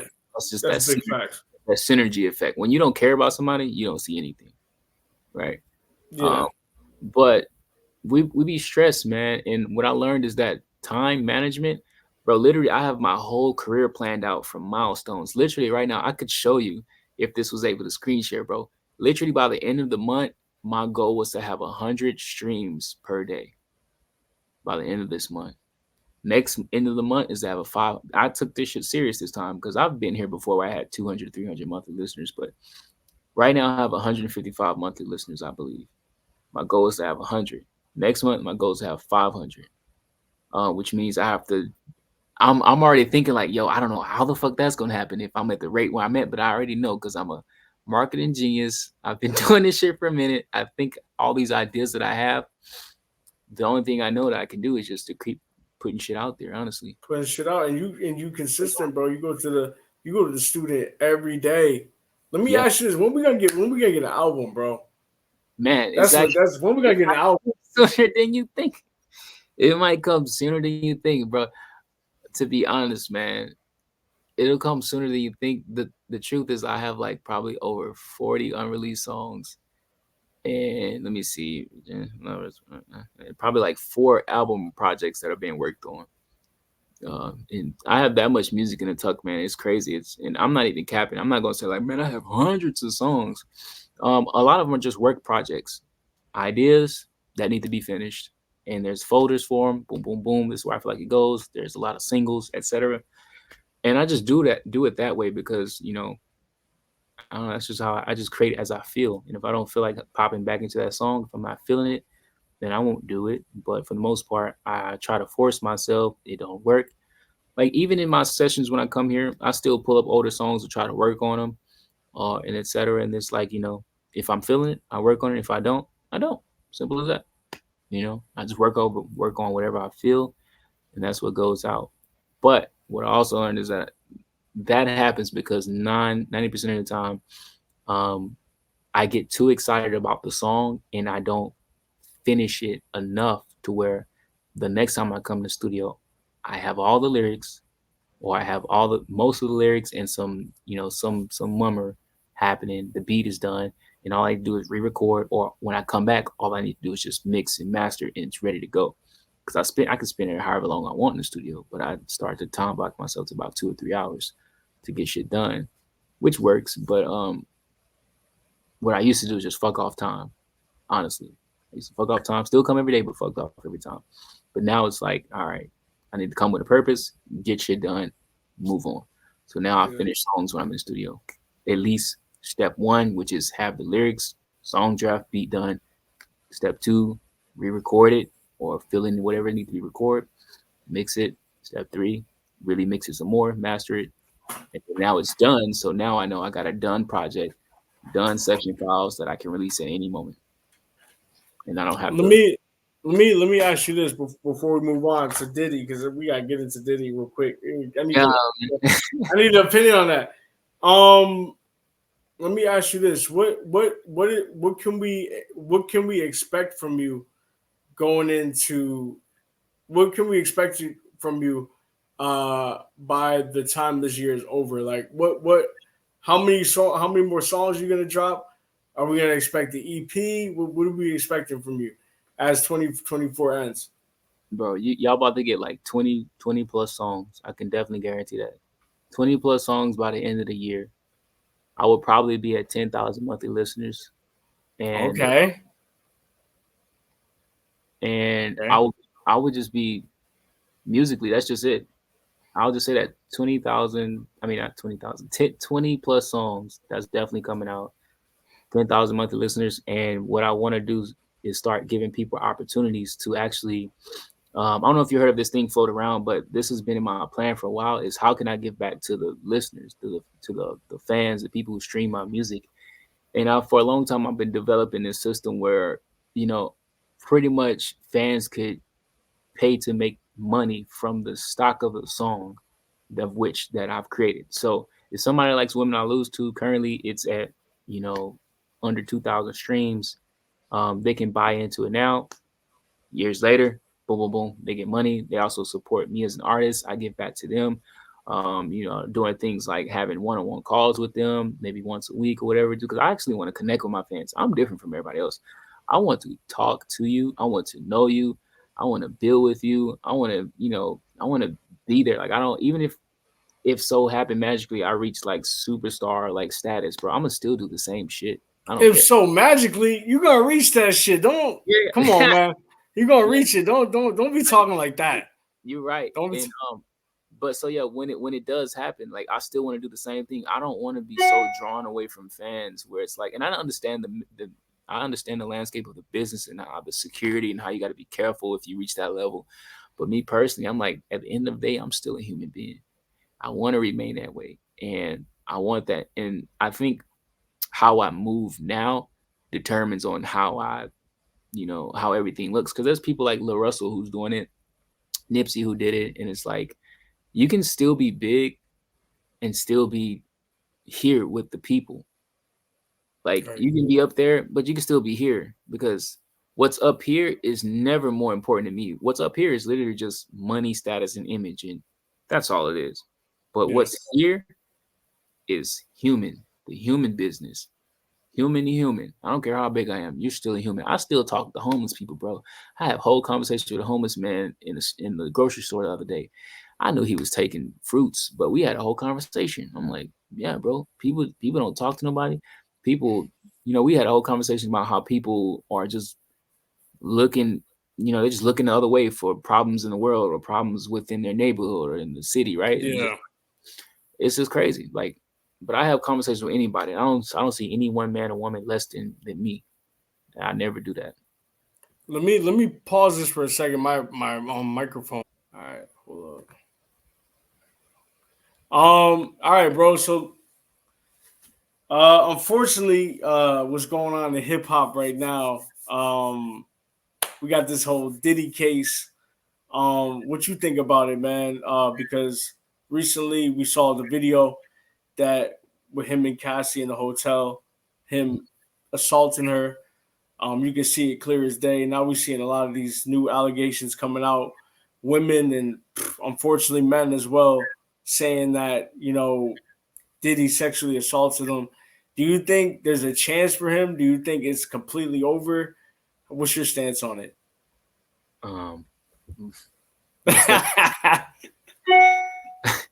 my stance is this, bro. I'm gonna be real careful and just say this, right? Not that I'm afraid of Diddy coming after me, but no, but that was a light joke. But my stance on this is this, right, bro? What I believe since totally irrelevant, but I had a relationship years ago, where a woman cheated on me, terribly, heartbroken. Um, but what a friend of mine told me during that time frame was, whatever happened in dark, come in light, bro. Ain't no need to go on and looking for it. It's gonna come to light. And I rock with that through my entire life now. I don't care what he or what she doing, it's gonna come to light eventually. And when it comes to light, because it's the truth that comes to light eventually, Word. right? Just like you bury that seed in the dark, you plant those them bones in the underground. Some dog gonna dig it up. The plant gonna grow up. With darkness, is gonna build. It's gonna make its way up to light. That's what life is. It's supposed to make its way to light. So when that happened, that's just a that's just a direct reflection of what karma is and what the universal laws teach us, which is only put out into the world what you want to get back. What you put out into the world, you will get back tenfold. So all the wrong that man has done, and to women, to men, to people in the industry without not being in the industry, it's just all coming to light. And not that it haven't came to light before, it's just that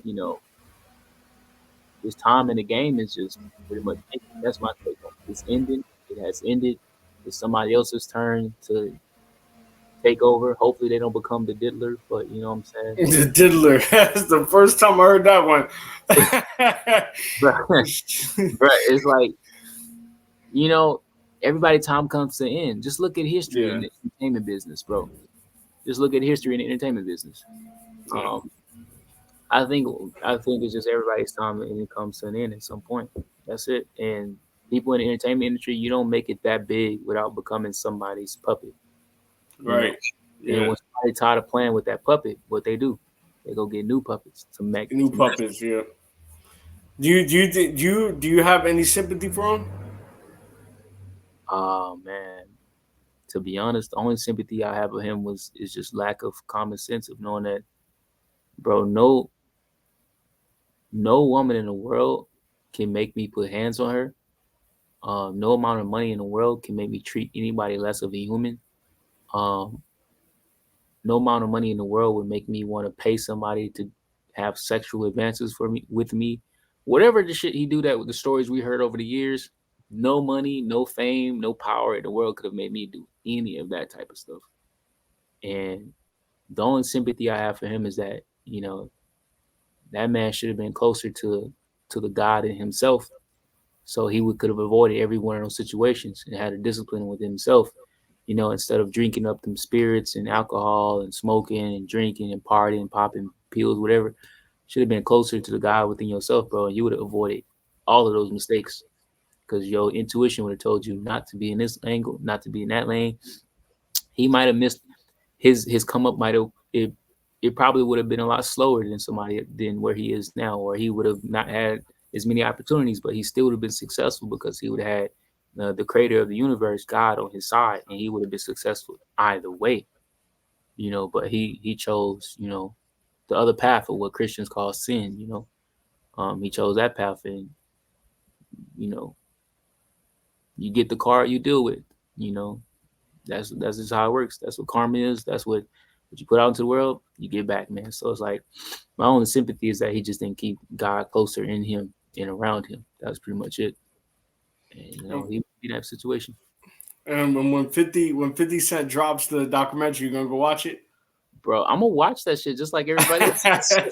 Just cause I want to see who got diddled, man. I want to see. For real, man. Now you hear Usher, Meek Mill. Meek, when I heard the Meek Mill audio, and the thing was, I was watching another podcast. I was watching Godfrey. I don't know if you know who Godfrey is. Godfrey's he's a stand-up comedian. He was in Soul Plane. I think you know him. Yeah, Godfrey, yeah. And I heard the audio, dog, and I was like, I hope this is cap.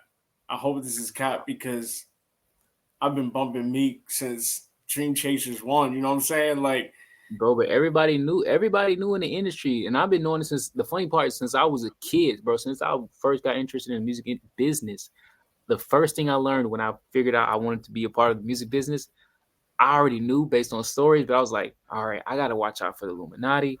Who other people I gotta watch? I always knew to watch out for Birdman. I always knew to watch out for Diddy. I always knew to this because I was like, I gotta tell these niggas no. And I'm like fucking 14 thinking this shit. So you know how long these stories been going on. And so the story's been going on forever. Telling people talking about don't go to a Diddy party. Tell that nigga no. Like, and I've been doing this shit for years, bro. And I'm 27 now. I'm like, and I was 14 when I was talking about this. So it's like this been going on for years. Nobody been saying nothing, or he just was so high up on the the board members of people. I don't want to say what he is, but people. So he was so high up in there, and I guess maybe he lost his ranking, and now they're just like, all right, yo, game time is over. Boom, no more, right? So, man, I always knew, man, like that shit was gonna come to an end eventually, bro. It's just about damn time because we don't need no more predators and women abusers in the world, bro. No, yeah, for real. And and to be honest, if he didn't do any of that, I would feel way more sorry for him because I'm like, damn, I don't know. But, yeah, no, for real. I just think at this point, man, I think he got to a point in his life where he just thought, I'm making all this money, I'm helping a lot of people out, I can't be touched. But you can be like, bro, you're black. First of all, you're black. Second of all, hip hop is always looked at by other people. Hip hop is it's like a brother. You know what I'm saying? Where everybody's eyes are on hip hop. So we heard a bunch of stories from Diddy growing up, but like I think it's time, bro. I think and I think that video of him and Cassidy, I think that's the starting point. That's what we're gonna be seeing. Unfortunately, I feel bad for his kids. I do have some sympathy for his kids. That too for sure. The part that's real fucked up is that there's a lot of people in the industry who know he was out here, molesting young children, raping young children, and didn't say nothing. And this videotapes of this shit. And even if they do say something, they know everybody knows not to say something. Those who are afraid because they know because he got this power that you can be eliminated. I guess whatever. I guess we'll just say eliminated for the content,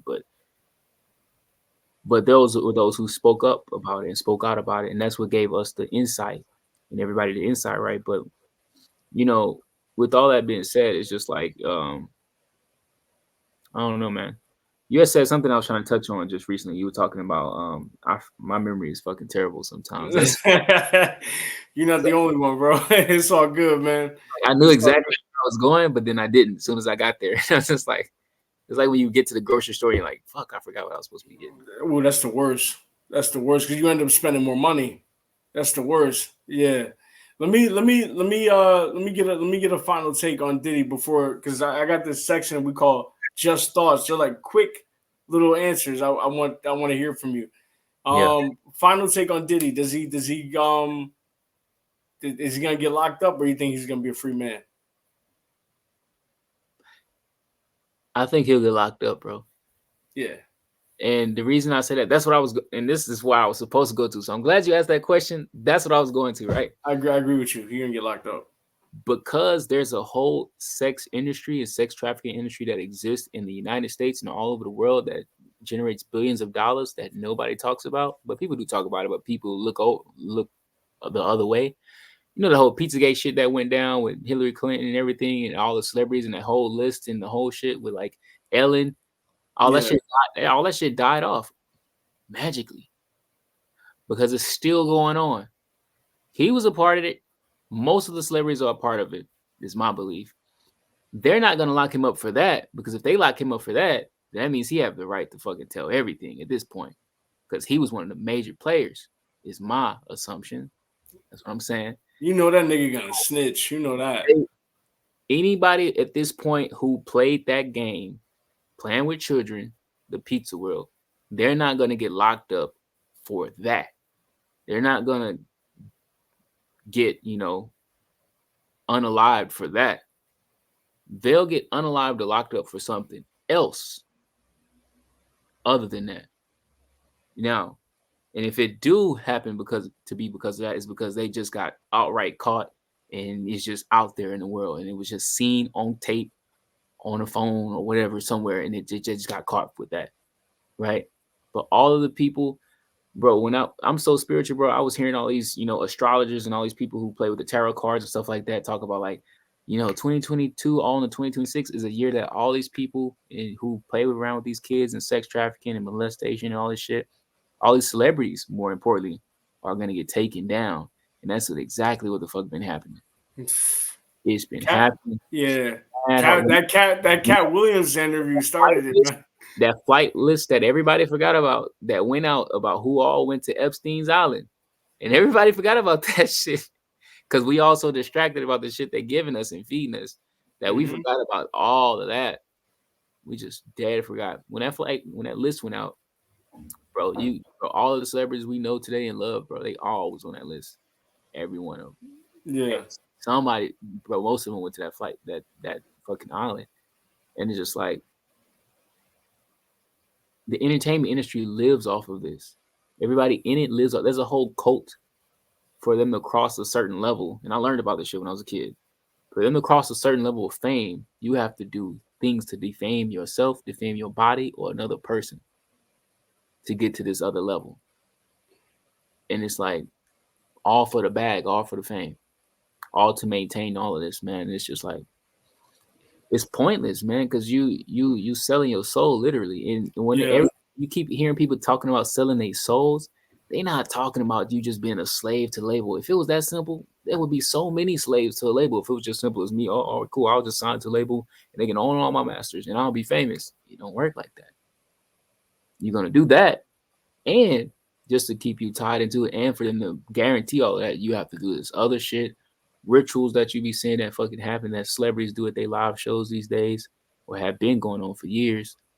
And it's because they're involved in these secret cults. They got shit called Bones, and I forgot what it was called. That unsaid name persons are involved in. It's so many different cults in that chain of entertainment, but it's crazy, man. Like it's just weird. Like, but I understand it because it's kind of like going to college.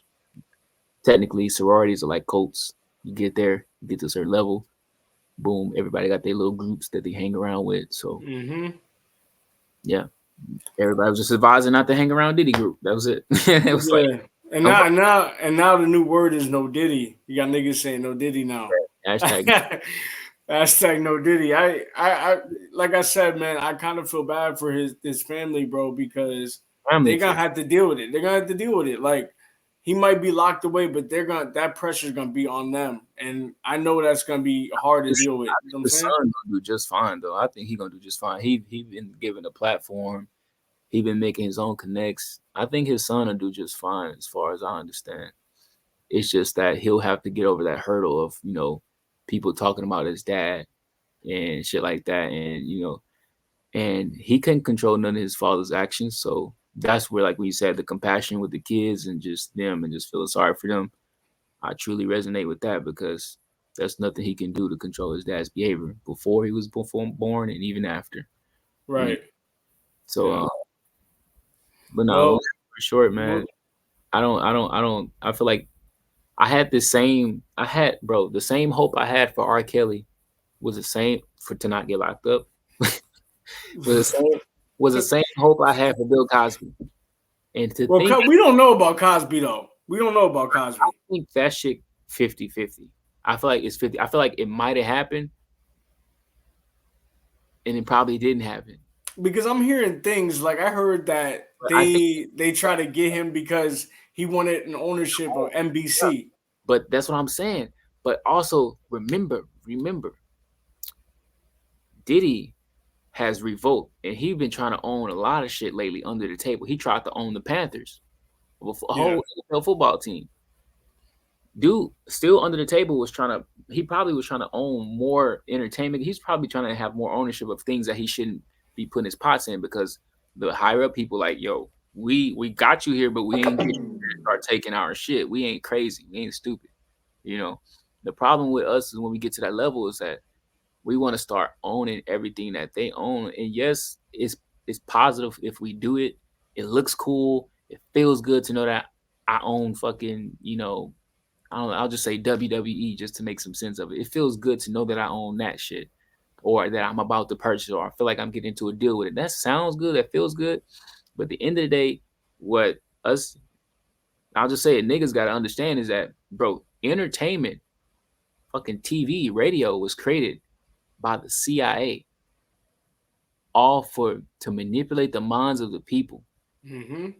When it first came out, that was a primary reason for propaganda to lie to the people, to create, stories that mold the people's mind because they studied, they knew what television, radio, and film did to the human brain.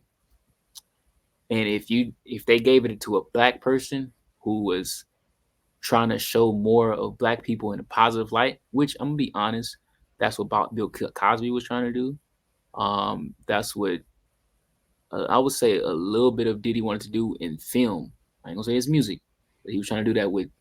He was trying to give more opportunity to black people to entertainment, like film and Right. shit like that. But they just don't want niggas owning shit in that space. To be honest, you can own a piece of the land, but you would never own the whole thing. Like trying to own the whole thing of something, bro, it would not happen. And if it did, you would have to be a mighty fucking puppet and do exactly what they want you to do What they to want you to control do, yeah. because it's a whole Mm-hmm. example. But that's my take on that shit, man. Yeah, man. Yeah, Anyway, don't try to did own he? views and you'll be all right. Yeah. Anyway, did he do it? That's all I'm saying. Did he do it? I'm gonna end it just like that. Now we got a quick session before I let you go. We got a quick session. We call it just thoughts. All right. Yeah, So it's quick. All right, but some of the shit can get deep. All right. So let me know if you don't want to answer it. Let me know. All right. I got you. So I'm gonna get you with the first one. Love or respect? I respect any day. Respect is love. That's the highest form of love. See, can I say this one thing? I'm not gonna go. I'm not gonna go too long. Go ahead. Go ahead. You good. You good. To love, there's people who love flowers, but they pick them and then they die. When they could have respected the flower and it could have stayed where it was, it lived longer in beauty and empower the whole environment. Bees come get the pollen, all other shit happen, right? Mm-hmm. That's respect. Respect is the highest form of love. I can, Mm. you know, But you could love somebody and not respect them, no? you can love, I can say I love somebody. I can love somebody and also not respect them. That is true. You can love somebody and not respect them because the love can only be temporary up until the point where you disrespect them, and then it's a cycle: love, disrespect. But if respect remains, you will always love that person, that thing, object, whatever it is, even Mm, yourself. freedom or stability? And in what regards? What do you prefer? Freedom or stability? I would say freedom, man, because with freedom you can generate stability. With stability, you would likely not have freedom. That was quick to the point too. I agree. I agree with that. I Yeah. agree with that. Um, education or experience? Oh, experience any day because you can get in debt with education. And the Ooh. true and true education, true education is experience. That is it. That's it. Like true education experience. What you know, hands on, what you taught yourself, bro, whatever it is, that's the true education right there. People, I know people who read books all day, don't know, haven't done shit. Not a goddamn thing. No. Yeah. Nothing, man. All right. Since you're an artist, creativity or knowledge? Damn, that's Yeah, I was gonna get you with that one. that's hard. I'm gonna have to rock with knowledge, bro, because um the more you know, the more you grow and the more you glow. With creativity, oh man, I feel like it's just a word. It's just a word for who we are spiritual, because we're all spiritual beings experiencing a physical world, right? We're Mm. all in these objects, just spiritually experiencing this world through flesh. But I would say knowledge is more powerful than creativity because I feel like you can actually gain creativity through knowledge. Um, think about it like who you were like maybe 10 or 15 years ago. You probably weren't so conscious, just like I was. When you became conscious, your level of thinking and creativity, aura, everything around you had changed. Just having the knowledge of knowing that I can say next month I'm gonna make $100 a day and actually take the action to do it based off of that knowledge, that is actually being creative because I took knowledge and made a creative way for me to attain a goal or a creative way to do something different because I took knowledge to do it. So I would say knowledge over creativity any day. It's just like with music, you know, if I want music to sound better, I need to know, gain the knowledge how to creatively make this shit sound better. You know, the correct way or somewhat correct, better way, form, or fashion. So knowledge any day over creativity because I feel like we can do a lot with that shit. Okay. Compassion? No. Passion? My bad. Patience or courage? Bro, that was like hard because you need both of them, bro. You asking some hard ass questions. You need both. But hold up, I'm gonna answer it just for the people. Patience or courage. All right, all right. My mom used to say this thing called haste to make waste. So I'm gonna go with patience. Because with courage often means fiery and fierce, which I am. I can be fiery, fierce. I can be a flick of the moment, flick of the thought person, whatever. If I want to make a new album tonight, I'll do it. But or if I want to get into something new, I would do it. But man, that's hard. Let me double back because now I want to say courage because I'm just like say courage because I know me. Mm. Me with courage, I know that, bro, I'm a jump in the fire type of person, bro. I'm the type of person that's just like, fuck it. This is what I want to do. This is what I'm feeling. I'm gonna do it. I bought Mm. my LLC, no fucking plan. I just did it because I had the idea and I was passionate about it. I just did it. Found out how to get the money. I did it. Boom. Kept paying for it every fucking year of my life. And it's like it has not generated enough money to honestly even put me in a position where I'm just like, oh man, this is like an awesome life as a business owner. But I did it. I'm in the fire. It motivates me to keep moving. So having the courage to do anything, honestly, is probably better than having patience. Um, and that's so hard to say because as wise as I am now, bro, you need both. You You need need both. both. You need both. You need But both.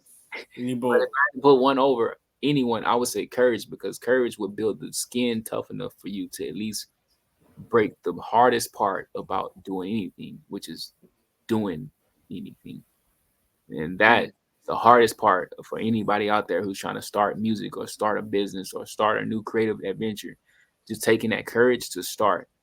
So for my starters out there, if you patient, you can be too patient and never start. But if you courageous, bro, you can just go out there, get burnt a little bit, learn, get burnt and learned. You know what I'm saying? You're gonna burn and learn. You gonna get build the skin tough enough to just get to the next level. That's pretty much it. So I got another hard one for you. no. Um, compassion or justice? Compassion or justice. Since spiritual as I am, bro, I'm gonna rock with compassion, bro. And the reason I rock with that is because with compassion, bro, it eases me.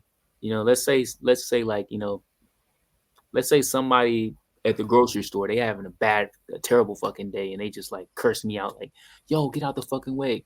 That happens in New York very often when I'm there. People just curse at you for no reason. Because they don't got no time for themselves. Yeah. So without compassion to understand that that person is probably going through something right now that I cannot understand, without that, I would curse them out and deliver that same energy to them. But I learned to transmute that energy into something totally positive, or actually, in my sense, my aura blocks it out. It doesn't even touch me, right? And that just comes with the compassion aspect. Um, and with that compassion, it has its own justice, which is the karmic justice, the spiritual justice, which has nothing to do with me, bro. Nothing to do with me. Just case in point, small short story. Somebody a long time ago set up a situation where all of my studio equipment, because I used to do mobile studio recording, making beats type of stuff, and they set me up to the point where all of my like $4,000 worth of equipment got stolen. And Oh that was my shit! fault, right? Yeah, and it was cool. I bounced back from it, but $4,000 worth of that equipment got stolen. And bro, really honestly, it was at the point where I wanted to commit a crime amongst these individuals. That's how much pain I felt, because music was my life. It still forever is. And I feel like they took this away from me. But there was people around me, such as my older brother, who saved me from that situation, from making that terrible mistake out of emotion. And they pulled me from that. And I just had to learn. And as I wised up through that situation, after all was said and done, I spent the whole year not making any music whatsoever. And until stimulus checks came around, and I was like, I was like, I'm gonna invest back into this, right? But during that year, that was a break that I needed from the creator, from God, that said, okay, you need to take a break and get yourself together spiritually so you can know where you're headed. And long story short, one of those individuals ended up in jail. Another ended up shot in the head.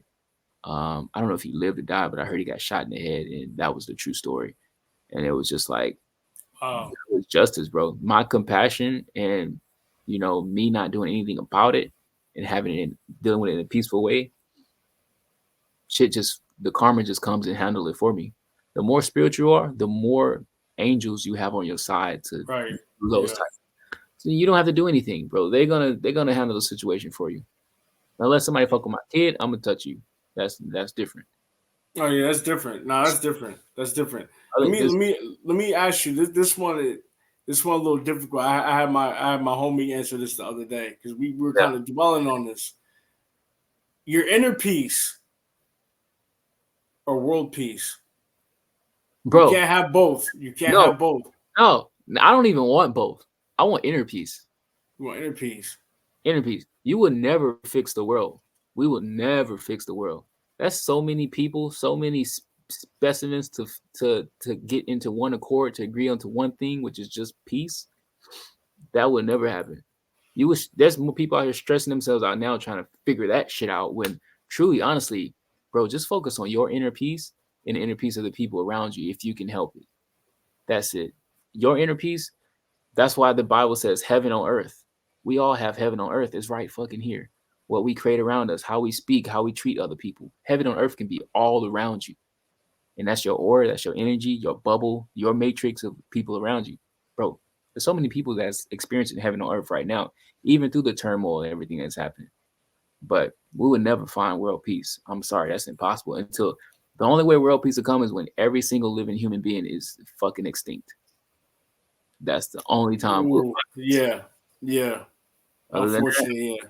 bro, inner peace is, bro. I've gained too much wisdom to know that Yeah, inner peace, that just hit me, yo. I'm just thinking about that now. That just hit me. and that's just, It's sad but true. Sad you know, but true.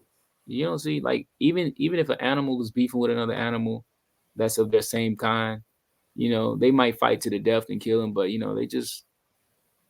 they're not here causing wars, not killing for nonsense.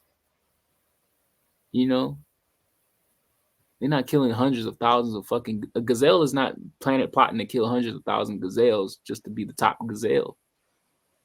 It's only gonna fight one, and if it so accidentally die, they all stand around it. A couple of them stand around and bless him, like, damn, he actually dead. We sorry, and then boom, boom, he not a new leader. Fuck it, let's just move on. This is life cycle.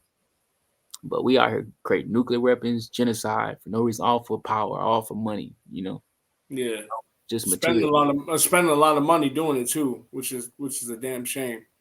Yeah, Are you somebody that likes to do are you somebody that likes to do the things right or the right thing? bro, I would say the right thing. The right thing. Why? Um, I feel like in question to what you're saying or in responses, if I'm doing things right, I'm doing it to please somebody or to please myself, whatever. I'm pleasing something or somebody, um, myself or somebody. But if I'm doing the right thing, I'm pleasing the spiritual aspect of me, not my flesh, not the flesh and thoughts of some other person, not this idea of this person being my boss or my relationship partner or whatever. I'm pleasing my spirit. What does my spirit want to feed off of? And doing right, that grants you a lot of points in the spiritual realm. Um, you know, so doing right, and there's a lot of times I'm honestly say that I don't do right, and That's and right. for me, We're human, dog. yeah, Yeah. and it's like you beat yourself up for it. I do, and then like I just move on. I just learn from it. I'm like, all right, cool. I didn't do right there. I can do right moving forward. That's it. It's not about what you did. It's about what you do going forward. Right? You're gonna keep making the same mistakes, right? But I feel like when you try to do right or whatever, you're doing it for the wrong reasons. But if you just do right, yeah, you're doing it for the right reasons. If that All makes right, sense. let me get this last one off. Yeah. Play it safe or risk it all.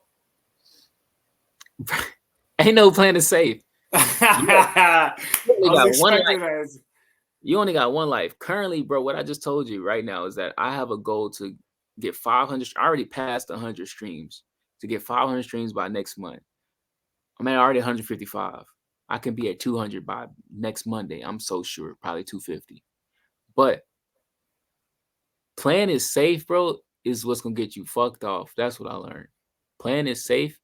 The only way playing is safe can get you in a good position is if you out here in the stock market. That's the only way.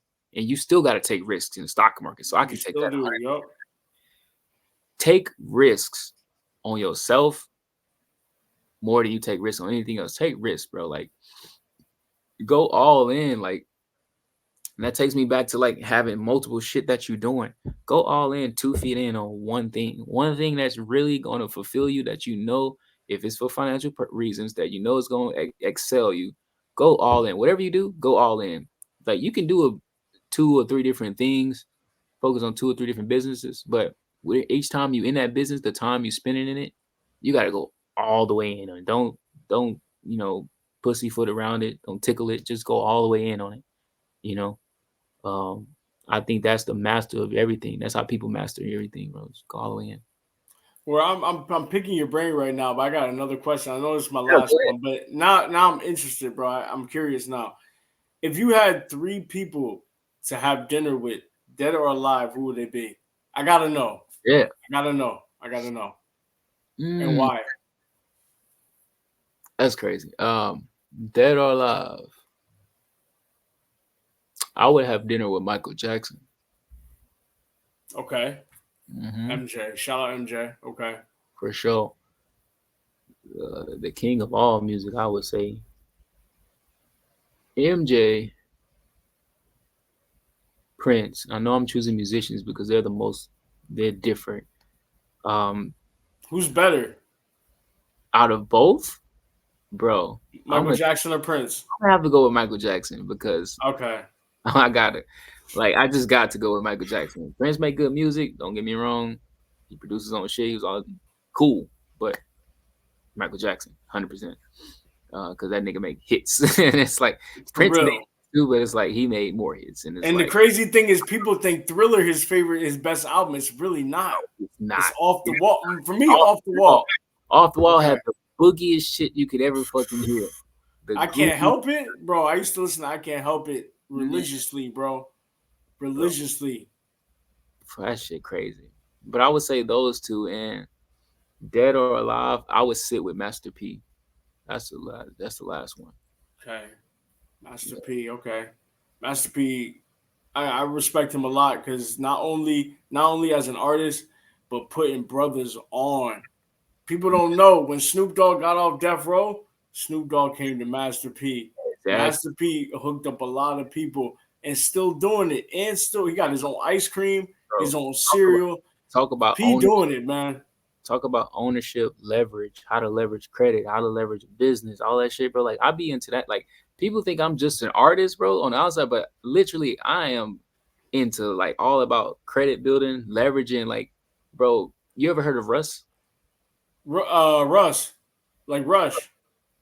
Russ. It's an artist, bro. He Oh yeah, makes yeah, yeah, yeah. Yeah, the dude with the long hair. Yeah, yeah, yeah. I know yeah, Russ. Yeah, that nigga right there. But it's like, bro, the reality of it is that, bro, artists can really set themselves up for success just by treating their artist career like a business.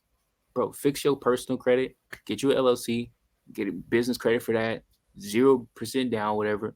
Go all the fuck in if you want to.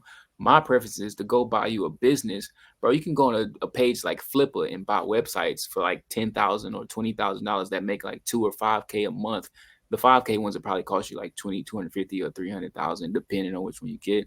But go buy you a business that's gonna bring you some revenue so you can yeah, have a portfolio, assets that's just gonna keep moving. Get into real estate, doing something different other than just music, so you can keep doing music comfortably, yeah, independently through ownership. Same thing Jay Prince did. He was started off selling cars. Jay Prince would rap a lot and shit like that. Like he started off selling cars. Master P, he had a $10,000 gift from his grandpa. I forgot. I think it was his dad or his grandpa who passed.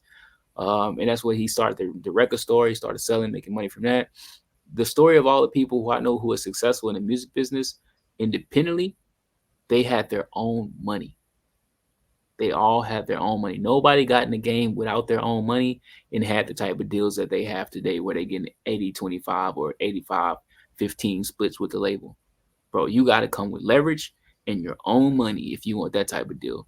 And that's where I level myself out at. It's like, if I want that deal, I gotta have my own shit. I gotta have ownership. This right, and it's a way to leverage that because you can just give the label one album, but your catalog got over 200 songs, and because you got it with a label, this is what Russ did. Because you get with a label, and you got all these fucking songs, and they got one album with you at 85-15. You winning on that label on that regard with the deal, and you getting back end wins because they're marketing and pushing you, and you get all these new fans who streaming the rest of your fucking catalog, which is all this music that you own 100%. That's how he was able to make over $100,000 to $200,000 a month independently from music, just fucking streams, bro. yeah. I like that more artists you're starting to see become more independent before they get that major deal because of that. You know what I'm saying? Because you have a lot of people like we're gonna go back to Diddy. Unfortunately, Diddy didn't give Mace his credit. Diddy wasn't giving a lot of his artists his credit. And when Bro, you get into a state, what you say? I say Mace was so talented, bro. Yeah, he was. But like, yo, when you get into that type of business, you don't get what you deserve back. You probably get like 25% of that. You don't get the whole 100. So I respect independent artists that do that because they go into a system knowing what they got to do and how they should market themselves. So Mm, I'm glad that you explained that, bro. I'm yeah, glad you explained that for real. no Let problem. I me talk about that shit all fucking day. yeah, let me ask you this. Yeah, Let me ask you this last question. What would you say to somebody that is going through it right now as an artist, like you when you first started, when you didn't get those streams that you wanted, when you were just putting out mad content, mad music? What would you say to that artist that's going through that right now? That is just like they can't get over the hump and they're just having problems being consistent. What would you say to that artist? consistency. Man, first off, I would say go read The Power of Now by Eckhart Tolle. Cause, cause with if you're not consistent and you're feeling those feelings, like, you know, that as an artist, if we're not consistent, or any person who's not even an artist, you're not consistent because of why. Get to the root problem. The root problem is that you're either A, doing too fucking much and not focusing on the thing you need to focus on, and you got too much stress and too much things around you, or maybe your own thoughts are clouding your mind, or it's B, is that you're just fucking procrastinating and you need to read a book about habits and habit tracking and time management. If it's either one of those two, I would recommend getting a book in that realm.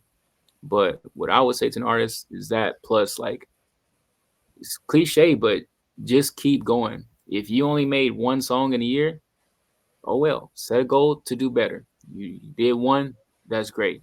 Do better, do more. Whatever you want to do more of, just do it. I know that shit is cliche because it's all around the world, spread everywhere, but literally, like, just do it. Because we see, if you got ideas, do them, work them out. Just do it. Like, we got so many ideas and so many plans, and a lot of people sit on plans and ideas. I don't know if you ever heard the phrase about the wealthiest place in on the world is not Dubai, it's the graveyard, because there's so many ideas that have never been put into work, into action and fruition, that could have been $1 billion, $1 million, $100,000 ideas. You know, shit Yeah, that created shit that could have created generational wealth that never been implemented because people just had ideas and no action.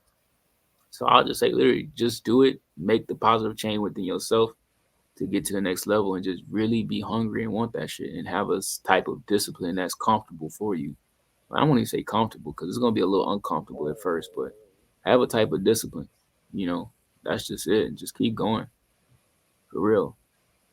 bro. Again, yo, I'm surprised by this interview for real, man. Thousand G. You really, you know, for real, man. Like, I never go into an interview expecting a lot. You know what I'm saying? But yo, this was a dope ass combo, man, for real. And I, I've learned a lot just like listening to how you built yourself up, um, how you continue to go, man. Like you're just you don't care what people think. You don't care what the outcome is. You're gonna just continue to do you, bro. And I need to hear this conversation today because again, I'm going through my path right now and just hearing people like that, the energy is contagious. You know what I'm saying? So it's dope to hear a good conversation. Bro, You this was preaching about your music for real, man. Like it's been dope, man. And I you got a forever fan, yo, and I mean that, man. And I'm gonna be looking out for your music, it's continue not to even, support you for real, because of this conversation. Not because I like your music, just because I got to know you from this conversation, bro. So you got a bro. forever fan now, for real. Likewise, bro. But it's this shit is mutual. Likewise, bro. And it's For like, real. I fuck with everything you just said, man. And I would just say, like, you had been in the beginning stage of like your podcast and things, bro. Bro, just know the most powerful thing, bro, is your vision right here in that third eye, bro. Whatever you see in that mind's eye, that's the most powerful thing, bro. If I'm just real quick, I know we got to end this shit, but like No, no, no, no, no. It's all good. Go ahead, man. real Go quick, bro, ahead. it's like, if you look on my Instagram, bro, I'm gonna pull it up. I'm Pull gonna it pull it up. up because Maybe you can share it on the screen. I don't know. I don't know. Maybe I don't. Is it possible? I think so. I think you can share it on the screen. I think so. Share screen. Oh, okay. All right, let's do this. Think you Let's, can? can you see my screen? I can see. Yeah, if you could, I can see you, but I can't see if you're sharing it. Oh wait, I see. It says choose what tab to share. I'm gonna share Instagram. Share. Yeah, we're gonna put your Instagram, Spotify, Apple, all that on there on the video link. So we gotta worry about that. You see this? No, I can't see it. Whoa, it's telling me to share in this tab to StreamYard.com. It says it's sharing it now, and it's giving me the option. Oh, okay. Yeah, I got you. Let's All right, do it. Yeah.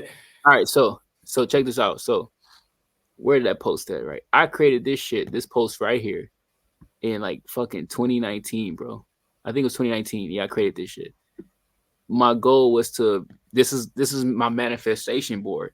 I wanted to earn this much. That's TuneCore. That's what that is. That's TuneCore. Hmm. So when you look at your money from TuneCore, it looks like that. If you got the light version, I wanted to have a home studio that looked like this. I don't care if it's a basement, fucking upstairs. I don't know.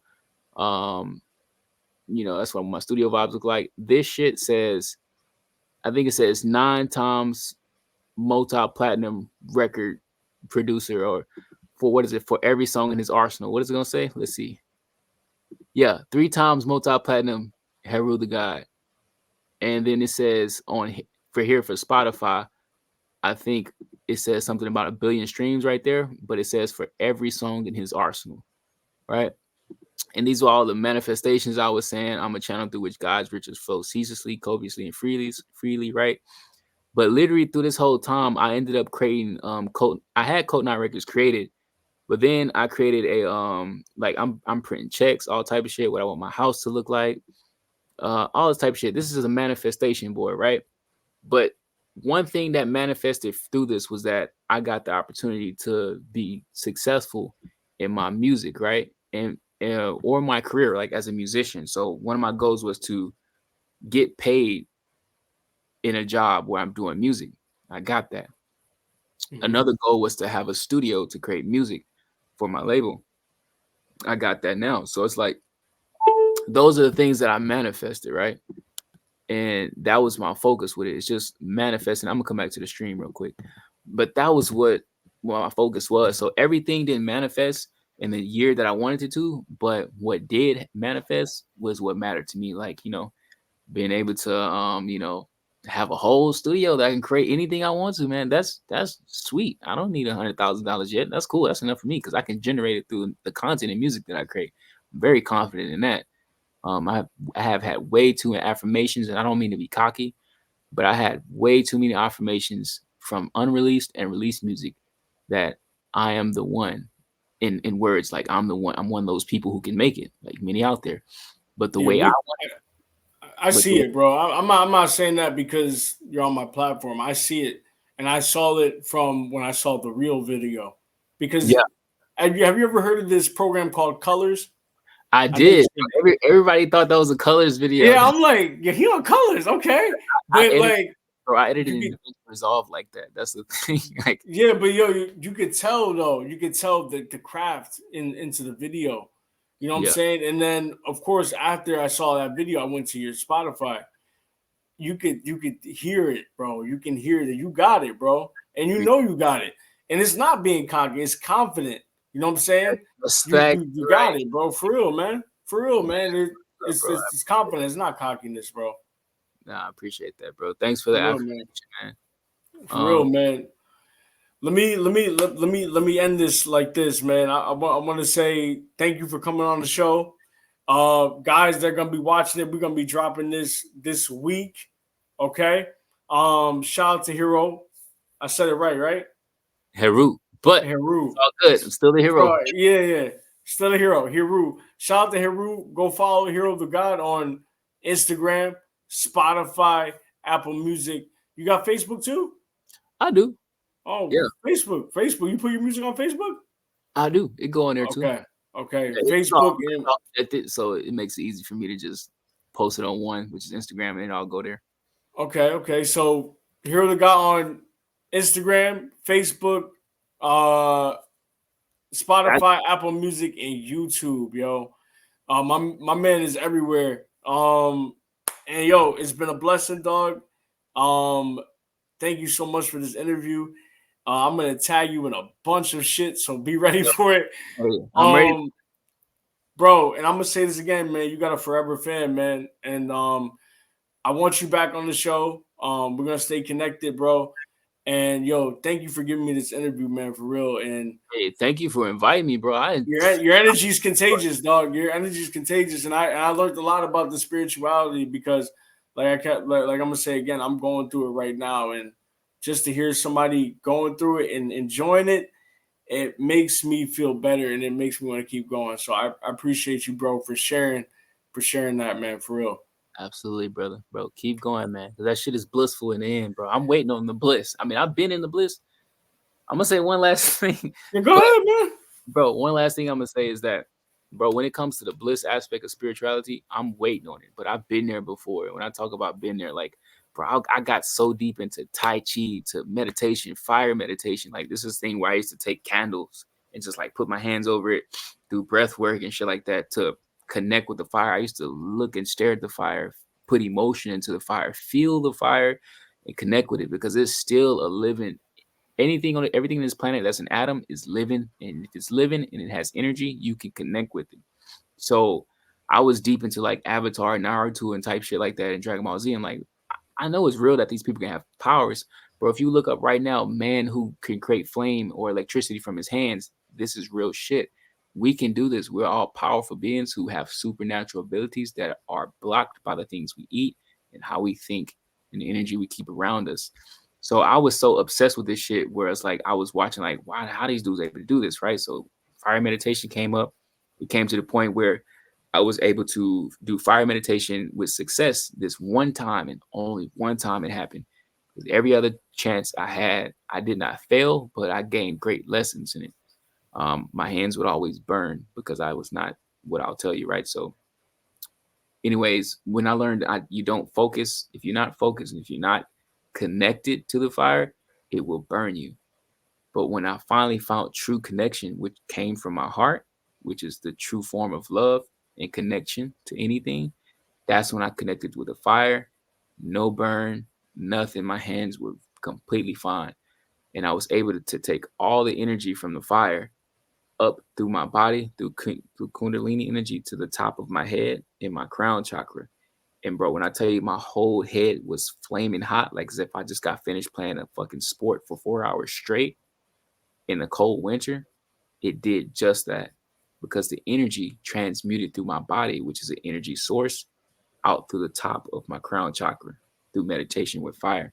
And that was the only time I felt the most blissful experience of spirituality through meditation or anything, bro. And it was an awesome feeling. I wasn't on any drugs, bro. Straight breath work and fire, bro. And like I like if you would see me, bro, I used to sit at the flame of the candle like this and just like stare at it like and like say like affirmation, like love affirmations, like actually speak to the fire, the same candle for weeks on end until I mastered that shit and was like, and it was different, bro. I couldn't explain that shit to nobody to where they can understand it, but the feeling more so was different, bro. I felt way different. And now that I'm not there, it's like I appreciate that when it happened, but I am working to get back there. And that's why I say like my journey has met a new turn. Um, you know, I wouldn't necessarily say it's bad, but it just met a new turn of experiences, right? But that one was one I would never forget, man. So if you ever reach a point like that, bro, like yeah, you'll be so grateful for it, bro. That's it's different. Appreciate you, man. I appreciate you much. Just a Thought podcast. Yes, sir. Just a thought with Ray Swaby and Heroux, man. This was the best podcast I had all year, man. Thanks so much for Yeah, having man. Yeah, man. Thank you. We are out, people. Y'all take care, man. me. Peace.